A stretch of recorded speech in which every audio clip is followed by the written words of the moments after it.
Hello everyone, today we will talk about how to fix or how to solve the problem of kicking you out.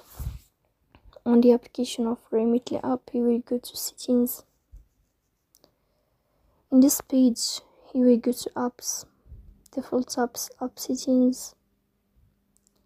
On above, you will search about Remitly app. Then this page of app info, you will click on first stop and you will click OK. Here you will enter to the window of storage. Then we click on clear cache. But pay attention, don't click clear data because that can delete your account.